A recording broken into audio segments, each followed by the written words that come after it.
Wasiu kò ṣe àwọn àfáà ìyá rẹ̀ ló ṣẹ̀. Tí kì í máa ń ṣe bẹ́ẹ̀ ni mo ti bá àwọn bàbá sọ̀rọ̀ yìí pé owó tá a bá 8 million plus ni.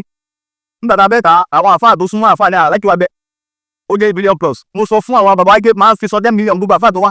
Nígbà tí wọ́n gbé láìkì wípé sọ render apology nígbà tó lójú rẹ̀ kó ní tí ni ò sọ mo sì lè sọ pé mo fẹ́ bẹ́ẹ̀ gé mi apology lórí ẹ̀ mi ò sọ òun náà ò dé sọ pé òun sọ wọn ò bí gúkọ́ tó bó ń sọ wáyé wa Allah. Nígbà náà ni ò bá dá sí ìjà fáàmù ìlú làwà ní dọ̀yà barista gú kò kọ́ àwọn alábàá alábùkù ìlú làwà ní dọ̀yà kọ̀lẹ́tì gú kò kọ́ àwọn àbá àfọlábùkù ìlú làwà ní dọ̀tí Òṣùpá gú Saidi Òṣùpá kò kọ́ àwọn àfá àfọlábùkù ìlú làwà ní dọ̀tí Pasuma gú àwọn àfá àkànlábùkù ọmọ àgbàgà kò kẹ́ni kalábùkù kó sì lè wá jẹ́wọ́.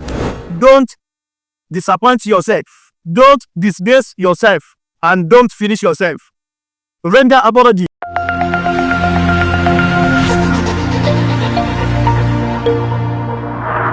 Ọ̀rọ̀ tó ń lọ lásìkò yìí òun náà ni ọ̀rọ̀ tí kálukú ń sọ lórí sí òun náà ni ọ̀rọ̀ ẹganu sí àbí àwọn àfáà ganu síbì kan. Tá a bá sì rí ọ̀rọ̀ yá rí pé àbùkù ọ̀rọ̀ ni látẹnu alágbe sí àwọn àfáà. Kò sí bẹ́ẹ̀ yẹn ṣe lè tó níwọ̀n ńlá tó má ti pè ní eléré kò yàtọ̀ sí onílù tó ń lù lórí káàkiri. Inú ẹni tó lọ́hún sì máa ń tijú jù òun náà ni àwọn àfáà. Àwọn àfáà tó lọ́hún wá ń tijú tó jẹ́ sí pé bí àwọn bá fẹ́ mókè ọ̀dọ̀ àwọn àfáà náà ni wọ́n lọ. Káládé máa wá sọ pé àwọn àfáà ganu lẹ́ẹ̀fì mọ̀ pé ọ̀rọ̀ náà ó jẹ́ ọ̀rọ̀ tí ò tọ́ sí ẹ tó jẹ́ sí pé ijó tí ó ń wá ayé ẹ̀ báwo láyé wọn ó ṣe dá ọ̀dọ̀ àwọn àfáà ni ló padà sí. Innama yakhsha Allaha min ibadil ulama. Ọ̀rọ̀ níbi ò bẹ̀rù àwọn ẹnìkan kan láyé jọ àwọn àfáà lọ. Innama yakhsha Allaha min ibadil. Ọlọ́run ní mi ò ní tìjú ẹni bẹ́ẹ̀ kan nínú ẹ̀dá tí mo dá. Olówó ni o, ọlọ́rọ̀ ni o, alágbára ni o, gómìnà ayé ni o, president ni o, Olúwa ní mi ò ní tìjú ẹni kan láyé. Innama yakhsha Allaha min ibadil ulama. Bá àwọn ẹni tí èmi ọlọ́run mo mà nífẹ̀ẹ́ rọ o. Àwọn náà sọ ẹni àfọ́nà rẹ̀ rọ́rọ̀ wọn. Yakhsha Allah. Àmì kẹ́ni kọ́ jẹ́ sí pé wọ́n bùn lówó ni wọ́n fún ni òun náà ṣàbẹ̀rẹ̀. Ó máa sọ fún àwọn èèyàn pé ẹ̀wọ̀n kan ganu lọ́dọ̀ àwọn. Ó lè bára rẹ dúpẹ́. Min ibadi. Ó bára rẹ dúpẹ́. Ó dúpẹ́ lọ́dọ̀ Ọlọ́run. Ìwọ la gọ́bí ní àdúrà la bíbẹ̀ yìí. Tó jẹ́ sí pé àwọn Yorùbá ní ẹni tó bá lọ́bẹ̀ lọ́dọ̀ ni wọ́n ń kó ẹ̀bọ tì. Ó dúpẹ́ pé torí bí Ọlọ́run fi ọbẹ̀ sọ́dọ̀ tiẹ̀ làwọn èèyàn ṣe ń kó ẹ̀bọ tiẹ̀. Ó wá sí lọ́wọ́ àfáà náà. Bí kì í bá ṣe àwọn àfáà tí wọ́n bá yí jẹ́ àwọn àfáà tó yípo tí wọ́n máa sọ pé mo lálàá sí mo ríran sí mo bí wọn tó wá fún yín àwọn bá yín ṣe yà sí àwọn bá yín ṣe kíní kan àwọn àfáà náà ló bá yí jẹ́. Ìyẹn bẹ́ẹ̀ ìyàtọ̀ sí yẹn àwọn àfáà mi náà ti sọ àwọn torí fàájì pẹ̀lú àwọn tí wọ́n ń ṣayé. Àwọn àfáà tí mutí àwọn àfáà tí wọ́n ń tẹfá àwọn àfáà tí wọ́n ń ṣàwó irú àwọn nǹkan wọ̀nyí tí wọ́n tẹ̀jọ́ ń pàdé ara wọn níbi tí wọ́n ti máa ń pàdé ara wọn. Àwọn eléyìí ni kò jẹ́ kí àfáà jọ àwọn èèyàn lójúmọ́. Eléyìí ló fa ìjà àrífín sọ́dọ̀ àwọn àfáà tí wọ́n dọ̀jà yìí kì í ṣe àwọn àfáà tẹ̀lé ọ̀rọ̀. Àjọ ìmọ̀sẹ̀rí ń nàìjíríà gbogbo ẹ̀yin àfáà wa dẹ́ jáde sọ̀rọ̀ yìí àkí gbogbo ẹ̀yin èèyàn dẹ́ wà lamẹ́ríkà ní London ní Canada ní Italy ní France ní Saudi ní dẹ́ ń pè wá àkí. Àmọ́ o mo fẹ́ sọ nǹkan kan fún yín o Wasiu ò ṣe àwọn àfáà o Wasiu kò ṣe àwọn àfáà ìyá rẹ̀ ló ṣẹ̀. Àdìsí Ànábì ó ní kí òkú bá kú ẹ ṣe ìka ìmú òkú tásíà ẹ ṣe fúnjọ́ mẹ́ta. Ìbáàjọ́ ní súnmọ́ ni o ìbáàjọ́ wọn ọ̀tá gujọ́ mẹ́ta yẹn. Àmọ́ lọ́gbà àwọn bàbá ilẹ̀ Yorùbá mú ní adélódé tàbí ṣe ìkẹ́dùn òkú ìjọ́ mọ́kànlá. Ẹ rí pé tí ọkọ bá kú Kùránì sọ pé kí ìyàwó kó gbélé fún oṣù mẹ́rin àti ìjọ́ mẹ́wàá àbí mọ́kànlá. Ó ṣeé ṣe kí wọ́n gba ìjọ́ tó kú mọ́ àwọn ní kó bẹ̀rẹ̀ fresh. Àmọ́ tí ìyá èèyàn bá kú ìjọ́ olóyè ìjọ́ mélòó ló yẹ kó fi káàdó ẹ̀ tí ìyá bá jọ wọn rí. Níjọ́ tí ẹ̀ bá sì yẹ tó tún gba òde iṣẹ́ lọ tó tún lọ ṣeré tó tún lọ pawó ní ìyá tó jẹ́ sí pé òun ló ra ayé dé fún. Nínú tí barista ṣe òkè gbé mi òkúta kéékèèké òkè gbé mi gbogbo àwọn ilé níjọ́ náà lọ́hùn tèmi lágbádá owó ni o mọ̀súrù àkàndé ni o àtàwọn onífìjì bẹ́ẹ̀ òkè máa gbé wọn mi. Wasiu Ayinde kan òkè gbé mi ìyá ẹ̀ ló ra fún báwo tó ṣe ra fún. ìyá ara ata ara ewédú ara ẹ̀fọ́ àti bẹ́ẹ̀ bẹ́ẹ̀ lọ yóò wá láti máa 12 màmá náà ó forí ìrù lọ bá barista àti ata. Ìyá náà ló ra ayé fún ìyá tó wá ra ayé bẹ́ fún ìyá tó wá yẹ kí wọ́n sin jọ tí wọ́n sin kí wọ́n sin jọ tí wọ́n sin kó tó ń wá ibùdó rí lọ. Ẹni náà òṣèwà àfa o ìyá rẹ̀ ló ṣẹ̀. Ìyá ẹ̀ ló ní ìdí àti lọ bẹ̀ dáadáa nítorí pé tó bá lò ìkélé tó ń ṣẹlẹ̀ lọ́wọ́ ìkéré tí ò bá mọ bí ó ṣe lọ tún àdúrà ṣe fún ìyá ẹ̀ tí ò bá mọ bí ó ṣe lọ bẹ Ọlọ́run àwẹ̀ ni ó gbà ní o Ọlọ́run ni ó bẹ̀ ni o, àwọn èèyàn ni ó pè ní kí ẹ bá mi bẹ̀ lọ́hùn, ẹ bá mi ṣe àdúrà mi fún ìyá mi. Ó ṣe é ṣe bóyá síbẹ̀ èyí tó ń ṣẹlẹ̀ lọ́wọ́ yìí atẹ́gùn lásán ni o.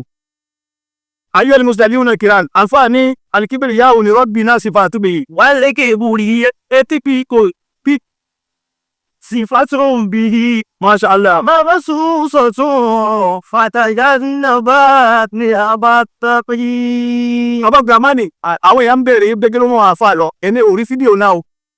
Ìjọ tá a débẹ̀ ni wọ́n ń sọ pé fídíò kan jáde. Wọ́n ń sọ pé àwọn àfà Ganu. Ṣé wá àmìsímìláì, wàláhì tàláì, àfẹn tó wá jẹ́ ọ̀tá Ọlọ́run ni ó sọ pé mufti ò ṣe dáadáa. Gbogbo ọ̀nà láti ra iyì padà sọ́dọ̀ àwọn àfà. Gbogbo ọ̀nà láti gbé tí ò dá kúrò lọ́dọ̀ ẹni tó fẹ́ràn náà ni ọmọ olóòkú. Láti gbé kí náà kó rọwọ́ ẹ̀. Gbogbo ọ̀nà náà ni àfà náà gbé. Màá ti gbé. Àmọ́ gbogbo tí a máa ń ṣe ń kọ̀rọ̀ tẹ́lẹ̀, agídí inú, ìgbéraga, àìgẹ́nìkankún, ṣé ẹni tí ó tẹ̀ ẹ̀ka yẹ̀ kún, ta ni ó bá kà kún? Alikibulina uli rabbina sifatun bihi. Nígbà tí ìyá mi kú, ojú mi ṣú, mo ń wò yí pé ń bo mo wà iná, ìyá tó bí mi tó dẹ̀jẹ̀ sí mi lórí. Wale ke buri fún mi lọ́wọ́ mo tó fún mi lọ́yọ̀ mu. Lépi kí mo tó fẹ́ ọmọ wo kí sọ.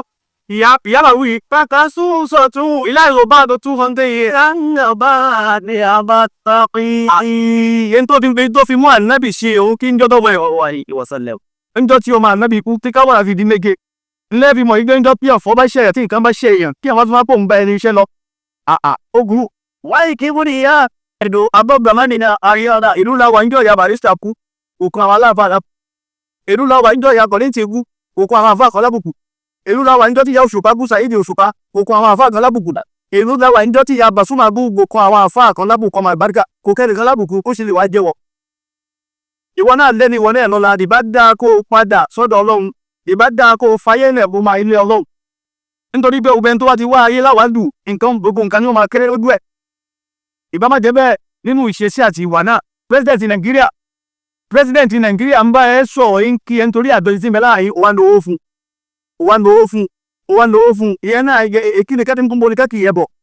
Níbo ni káàkiri ẹbọ? Wale ke buri rabbina rabbina sifatun bihi makasusatun fatajannabat ni abattaqi. Àmọ́ àwọn bàbá wa dáa bá lòdì, àwọn bàbá League of Imams and Alfas. Àwọn ni wọn ò já máa ń tà ṣe nù ẹ̀. Nítorí pé tí àwọn ti bá àgbàlagbà lòdì, ó gbọ́dọ̀ ṣe ìrìn ìyà méjì. Ìran àwọn tí wọ́n kọ̀ ẹ́ lábùkù ìran kan nìyẹn. Ìran àwọn àgbàlagbà tó wà ní ìjòkó ẹ̀ tí gbọ́dọ̀ kùn án lábùkù nítorí pé Ìmámù Ìjẹ̀bú Òde ń bẹ́ẹ̀. Ṣé Ìmámù Ìjẹ̀bú Òde ní ká sọ pé wọ́n Ganu, ó bímọ ọmọ, ó bí àwọn ọmọ tó yà. Bàbá fúnra ara wọn, bàbá tẹ́ pé wọ́n ń fi ọkọ̀ ọ̀ta lóore. Ọgbọ̀n 100 million, ọgbọ̀n 90 million bí wọ́n ti ń gbé wá fún ọ nìyẹn. Ebi ò pa wọ́n bí àbádé ọ́fíìsì bàbá, ọ́fíìsì of Ìmámù bàbá Ìjẹ̀bú Òde, ẹ mọ̀ ìgbé Ọlọ́run ṣàánú. Bàbá Ìmámù ẹ̀dá ń bẹ́ẹ̀. Ìmámù rẹ̀ mọ àwọn náà bá àìsí bẹ́ẹ̀ tí wọn náà wọ́n rán yàn wá tí ọba bá fi ọba ránṣẹ́ ìdìbò ọba ló ń bẹ́ẹ̀. Ẹsẹ̀ ìpínlẹ̀ Ògùn pé síbẹ̀. Mo wá sọ fún wọn pé ẹ dábàá yín bàbá. Bẹ́ẹ̀ bá sọ pé ká má dìde láàyè yìí, nítorí èyí ti ga ká dìde. Tẹ́ bá sọ pé ká má dìde tá a bá ti pa ogun ohun ìyé nǹkan òun náà jẹ ẹja gbé fún aláàjì. Èmi tí mo ń bá yín sọ̀rọ̀ yìí, iye kì í yé nǹkan òun náà jẹ́ yín dá padà. Àmọ́ àwọn bàbá wa sọ pé rárá ká má ṣe bẹ́ẹ̀. Tí kì í máa ń ṣe bẹ́ẹ̀ ni mo ti bá àwọn bàbá sọ̀rọ̀ yìí gbogbo tá a bá 8 million plus ní. Nígbàdà bẹ́ẹ̀ ká àwọn àfáà tó súnmọ́ àfáà dá aláàjì wa bẹ́ẹ̀. Ó jẹ́ 8 million plus. Mo sọ fún àwọn bàbá Ayinde máa fi sọ 10 million gbogbo àfáà tó wá. Iṣẹ́ àfáà náà sí kò ń ṣe òṣì. Ṣé mufti ni kápẹ́ bí ń pa ni? Àdúmọ̀mọ̀ ẹ̀gbẹ́ ni kápẹ́ bí ń pa. Àdúmọ̀mọ̀ Ansarudeen. Ayé bàbá Ìmámù àgbà nílẹ̀ Ìbá. Ayé bàbá Ìmámù àgbà ní akílẹ̀ Ìjẹ̀bú. Bàbá Ìmámù Àfà. Bàbá Ìmámù Lọ́fà nínú olówó ni. Ṣé wọn bùkọ́ nínú àwọn tó tẹ̀lé wa? Ọlọ́run ti gbà fáwọn náà. Àfà wa òtẹ́. Àfà sọ ìfìlì bàyá ìmọ̀tìbúyà. Àfà wa Sheikh Ganu àmì Ọlọ́run. Àfà wa Sọlá ti Nàkíbù Rashida àti bẹ́ẹ̀ bẹ́ẹ̀ lọ. Kò sóṣì mọ́ ṣe àfà. Òṣì mọ́ ṣe àfà o. Àmọ́ ìkìlọ̀ nìyí gbogbo adájọ́ àfà ẹ̀yà mọ́ta ìṣe o. Bàbá tó ṣe Makamatul Hariri, ó ní laysa rizqu bil adad, ó ní arísìkò fillahi matlubu ma'al ajab, lugna lakina ulikal insanu min adad. Àfà àríwá àdàbàlá débítà lọ kìí sì ṣọgbọ́n. Olówó kan ò lè láì bọ́lọ̀ mọ̀ balẹ̀ rẹ̀. Laysa rizqu bil adad, ìkan túbọ̀ la máa fi débítà lọ. Arísìkò fillahi matlubu ma'al ajab. gbogbo nta abẹ́ jà àti nta abẹ́ dà mọ̀tòbù fi láàrin wọn fún wọn ti kọ́ síbẹ̀ àfọwọ́dé láwọn sọ bari náà látàná rísípì àtúbù náà tá a bá lè ṣe sùúrù ni nta abẹ́ jà àti nta abẹ́ jẹ yóò máa wá káàkiri kí là ń bá káàkiri tá a sọ àwọn olówó dọ́lọ́ èmi Muhammad Iskeel wakil mùsùlùmí ọdún Yorubaland olówó kan ò lè sọ pé mo lálàá sí rí ẹ challenge mi olówó kan ò lè sọ pé mo gbé wọn tó wá ká máa ń rí olówó kan ò lè sọ pé mo wá kéyà sí ohun aládìbá tí ìbáyé mo wá kéyà sí fún èmi kọ́ látàárọ̀ ọjọ́ mi ẹnìkan ò dẹ̀ sọ fún mi kí àjọ defá ẹnìkan ò lè sọ fún mi kí àjọ ṣàwó àwọ Ọlọ́run ní kẹ́ẹ̀ṣe àwọ Ọlọ́run ní Quran gbogbo àfáà tí Quran ò bá ti tó mọ́ oúnjẹ yẹ abábùlámánì àlẹ́ Allah wọ́n kíbiri ya wùlé wọ́n ẹ̀díkà yìí bá wùlé rọ́bìnà sífàtún bìyì mágàsùsùtù pàtà ìdára nàbà ní apá. mo bá àfáà náà dúpẹ́ nítorí pé èyàn kì í rójú àwọn Yorùbá ní èyàn kì í rójú ẹkùn kó dẹkùn mọ́lẹ̀ nígbà tí wọ́n gbé láìkì fún ibé render apology nígbà tó rójú ilẹ̀ ó ní tí mi ò sọ mo sì lè sọ kí n fẹ́ kí n apology lórí ẹ̀ mi ò sọ